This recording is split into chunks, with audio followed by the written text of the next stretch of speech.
Before European colonists arrived, the American Southeast was home to powerful civilizations, none more dazzling than Cofitachequi.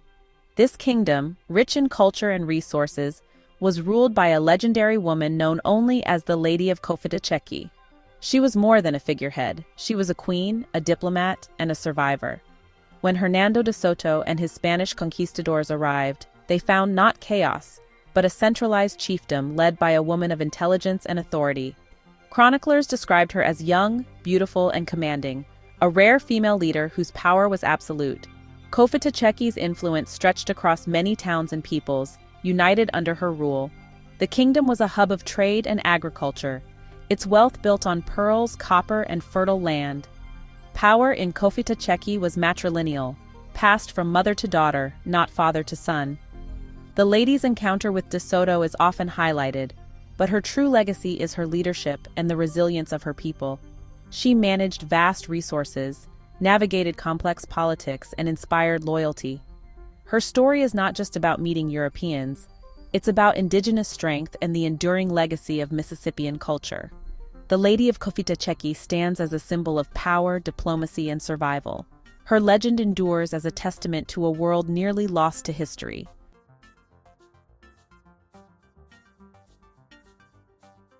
Cofitachequi thrived along the Wateree and Pee rivers, its people cultivating the land for centuries. Intensive corn agriculture supported a dense population and a powerful elite. The kingdom's wealth came from pearls, mica, copper, and abundant crops, treasures traded across the southeast. The lady ensured her people's prosperity through shrewd management and far-reaching trade. But just before the Spanish arrived, disaster struck. A devastating plague swept through, leaving towns empty and the kingdom weakened. The young queen faced a crisis, her leadership tested by loss and uncertainty. Into this fragile world marched Hernando de Soto, driven by greed and conquest. The meeting between the lady and De Soto was more than personal. It was a clash of civilizations. Diplomacy, deception, generosity, and betrayal would define their encounter. The fate of Cofitachequi and its queen would be forever changed. This was a turning point, sealing the lady's legacy in history. The world she ruled was on the edge of transformation.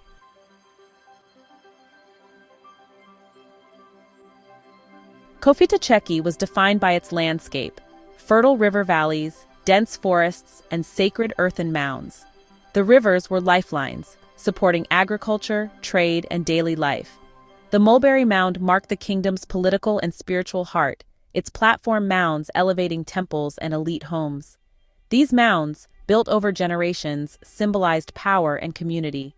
The kingdom's reach extended from the Appalachian foothills to the coastal plain, uniting diverse peoples and languages. The land was sacred, rivers, forests, and earth infused with spiritual meaning.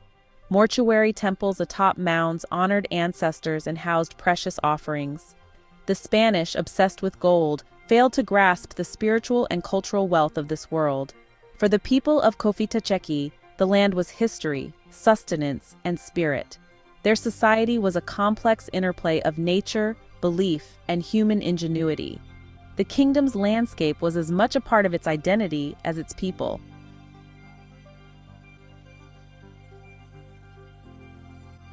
In Cofitachequi, power and identity flowed through the mother's line. Matrilineal descent shaped family, inheritance, and leadership. Uncles on the mother's side guided young boys, reinforcing clan ties and tradition. The Lady of Cofitachequi inherited her authority directly from her mother, not as a regent or widow, but as the rightful chief. The Spanish marveled at this system, so different from their own. Women held real power, controlling agriculture, managing resources, and crafting essential goods. Leadership remained within high-status clans, ensuring stability and continuity. The lady's command over male chiefs in subordinate towns showed the sophistication of this system. Female leadership was not an exception, but a respected institution. The lady embodied a society where women's authority was central and enduring. Her rule was the ultimate expression of matrilineal power.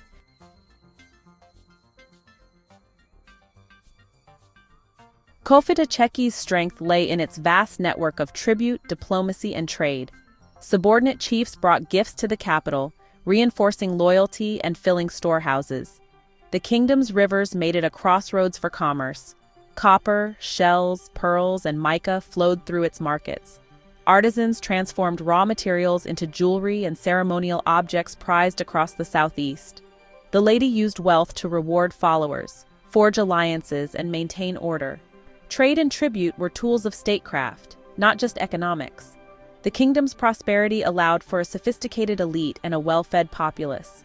Slavery existed. Captives from rival groups served as laborers and symbols of power.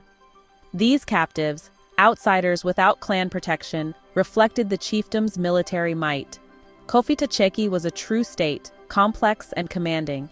The lady's rule was the linchpin of this intricate web of power.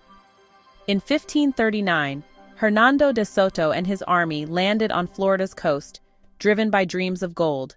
They marched north, capturing a native boy, Perico, who spoke of a powerful queen and a kingdom rich in gold. Fueled by these tales, De Soto's men pressed onward, obsessed with reaching Cofitachequi, the legendary city of gold.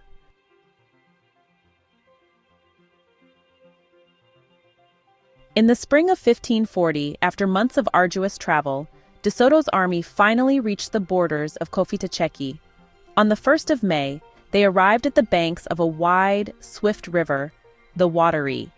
Across the water, they could see a town, its thatched roof houses and earthen mounds signaling that they had reached a place of importance. This was it, the entrance to the fabled kingdom. The soldiers, weary and ragged from their journey, gazed across the river with a mixture of anticipation and apprehension. Perico, their guide, had led them here, and now the moment of truth was at hand.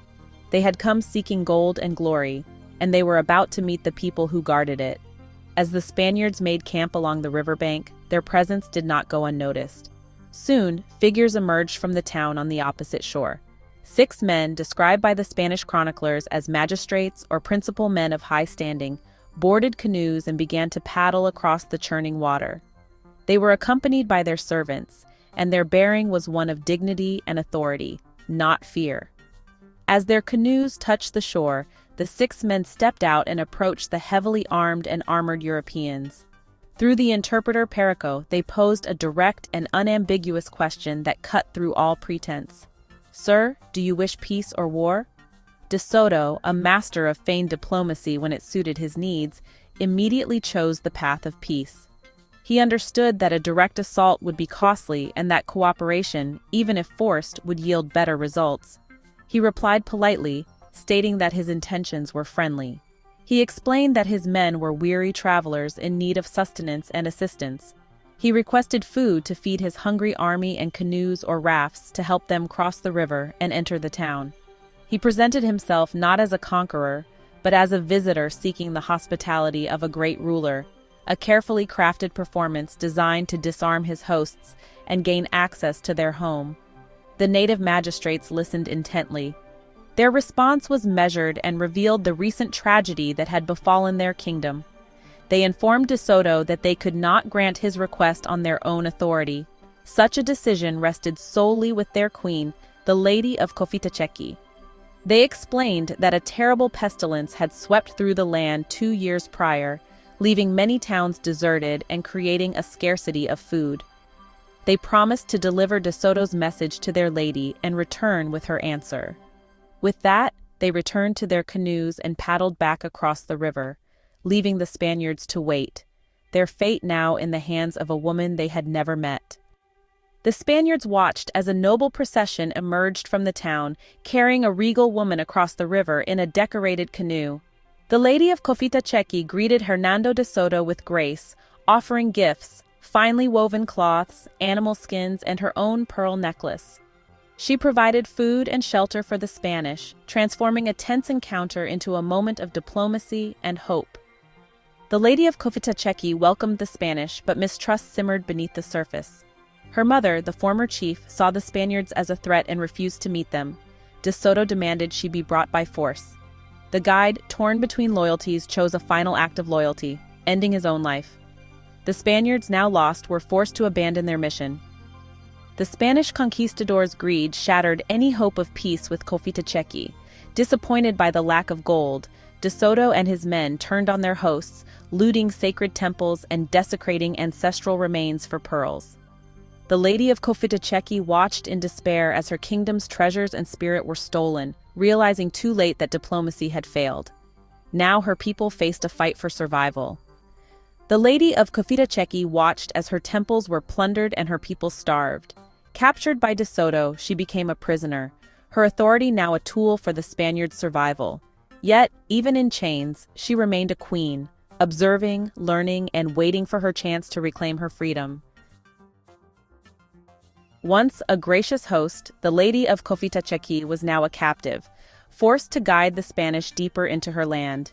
Yet she was no passive prisoner. Subtly, she led them away from rich towns and into harsh, unfamiliar terrain, buying time and waiting for her chance to escape. The journey grew wilder as the Spanish entered the steep, forested hills of Xalac, today's Blue Ridge Mountains, at the edge of the Lady's kingdom.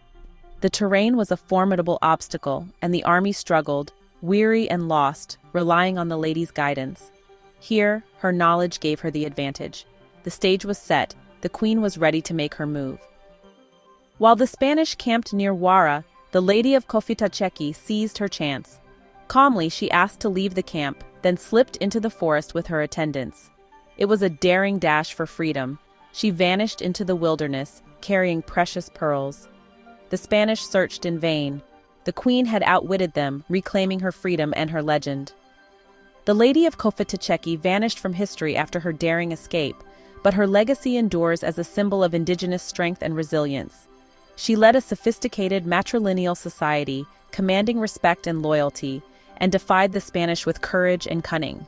Her story is a testament to enduring strength, inspiring generations to reclaim freedom and agency.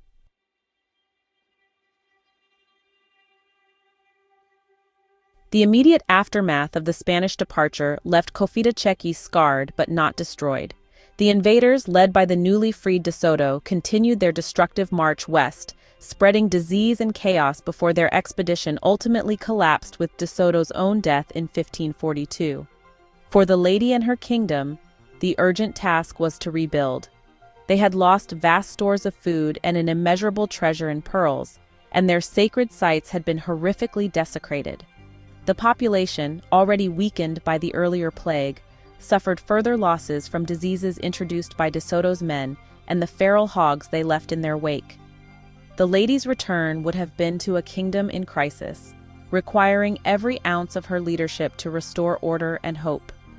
Over the decades that followed, the world of the great Mississippian chiefdoms, including Cofitachequi, continued to unravel.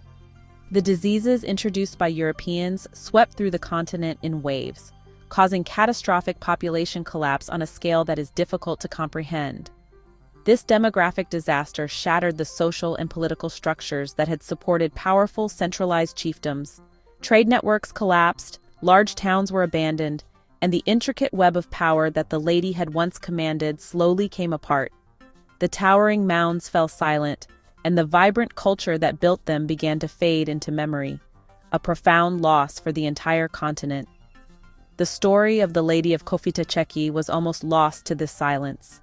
For centuries, she existed only as a figure within the chronicles of her enemies, her name and identity filtered through their perspective. Yet the persistence of her story is itself a form of legacy. It survived because her actions were so remarkable that even the conquistadors, who saw her as both a prize and an obstacle, could not help but record her power, her grace, and her intelligence. Archaeologists, historians, and the descendants of the Muskogee, Catawba, and other southeastern peoples have worked to piece together the world she inhabited, giving her story new life and deeper context. Remembering the Lady of Cofitachequi is more important now than ever. Her story is a vital piece of American history that pushes back against erasure and offers a more complete, complex, and truthful picture of our collective past. She stands as a powerful ancestor, a symbol of a lost world but also of an enduring spirit. Her legacy is an echo that calls to us from the silence of history, urging us to listen, to learn, and to honor the resilience, intelligence, and dignity of the indigenous peoples who first called this land home. She was a queen, a diplomat, and a survivor, and her legend remains a beacon of strength from a world we must never forget.